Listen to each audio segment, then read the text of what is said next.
বেণীমাধব, বেণীমাধব, তোমার বাড়ি যাব। বেণীমাধব, তুমি কি আর আমার কথা ভাবো?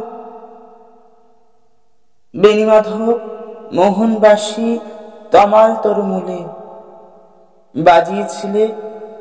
আমি তখন মালতী স্কুলে ডেস্কে বসে অঙ্ক করি। ছোট্ট ক্লাস ঘর, বাইরে দিদিমণির পাশে দিদিমণির বর।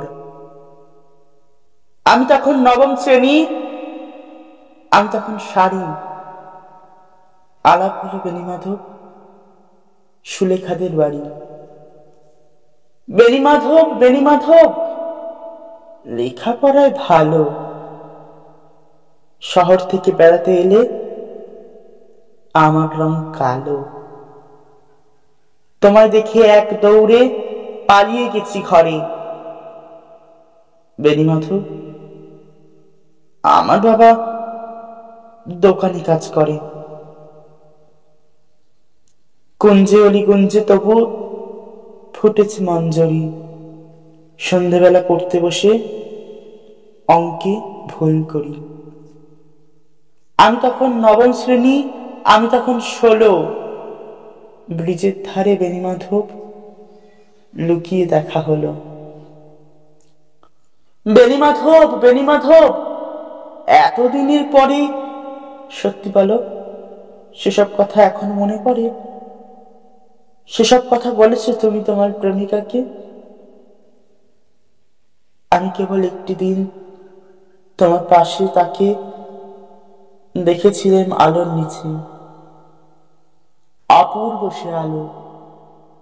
স্বীকার করি, দুজনকেই মানিয়েছিল ভালো।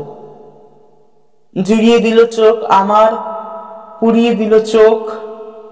বাড়িতে এসে বলেছিলাম ওদের ভালো হোক। রাতে এখন ঘুমাতে যাই একতলার ঘরে। মেঝের উপর বিছানা পাতা, জ্যোৎস্না এসে পড়ে।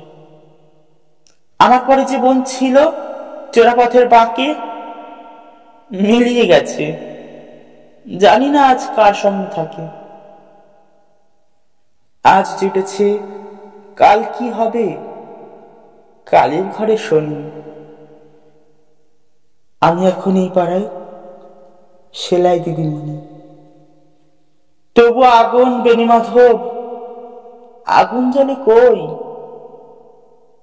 কেমন হবে আমিও যদি নষ্ট হই?